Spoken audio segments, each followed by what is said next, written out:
Can you solve this CBSE electrostatic problem जो NCERT exemplar book में से दी हुई है? अगर नहीं तो चलिए साथ में इसको सॉल्व करते हैं। तो क्वेश्चन में पूछा क्या है कि if the total charge enclosed bye a surface is zero, charge की वैल्यू क्या दी है? Zero. Does it imply that the electric field everywhere on the surface is zero? तो कहना चाह रहा है कि अगर इलेक्ट्रिक चार्ज जीरो है तो क्या इलेक्ट्रिक फील्ड भी जीरो होगा? क्या ये नेसेसरी है? और conversely if the electric field everywhere on the surface is zero, कि मतलब इलेक्ट्रिक फील्ड जीरो है, does it imply that the charge inside the zero? देखो इसको सिंपल सी भाषा में समझने की कोशिश करते हैं। इसने बोला है कि Q अगर जीरो है तो क्या ये इंप्लाई करता है कि E जीरो है? Question mark.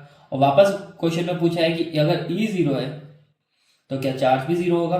Question mark. तो दोनों ही बातों को मैं क्लैरिफाई कर देता हूँ। सबसे पहले तो तुम्हें पता है कि फर्स्ट वाली कंडीशन को हम अगर इंप्लाई करें, इस क्वेश्चन के दो पार्ट्स है बाय द वे, एक पार्ट तो यहाँ तक ही है एंड सेकंड पार्ट यहाँ तक दे रखा है। तो फर्स्ट पार्ट की बात करता हूँ, पार्ट फर्स्ट। तो पार्ट फर्स्ट में Q जीरो है तो E जीरो है, ऐसा प्रूव करने के लिए सबसे पहले गॉस थ्योरम का यूज करते हैं। फाई इक्वल्स टू क्या होता है? Integration E dot ds, right.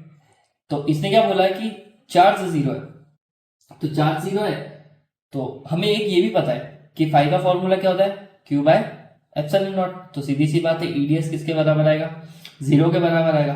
But मेरे हिसाब से पता है क्या होता है, अगर आप EDS को जीरो ले रहे हो तो इसका मतलब चार्ज जीरो होना नेसेसरी नहीं है। आप इसको ऐसे भी तो लिख सकते हो, EDS cos 90 डिग्री इंटीग्रेशन। तो कहने का मतलब ये है कि इलेक्ट्रिक फील्ड परपेंडिकुलर है सरफेस एरिया के। तो इलेक्ट्रिक फील्ड है और उसके बावजूद वो अगर इलेक्ट्रिक सरफेस के साथ में है ना 90 डिग्री बना रहा है, तो ऑब्वियस सी बात है कि उसका इंटीग्रल मल्टीपल जो है EDS वो क्या आएगा? जीरो आएगा।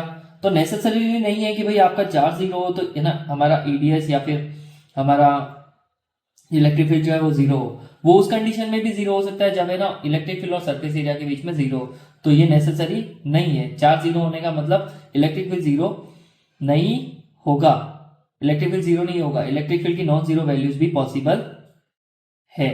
ठीक है, ये तो फर्स्ट कंडीशन की बात होगी। सेकंड कंडीशन पूछा है कि अगर सेकंड पार्ट की बात करते हैं, पार्ट सेकंड कंडीशन पूछा है क्या E जीरो है तो क्या चार्ज का भी जीरो होना जरूरी है?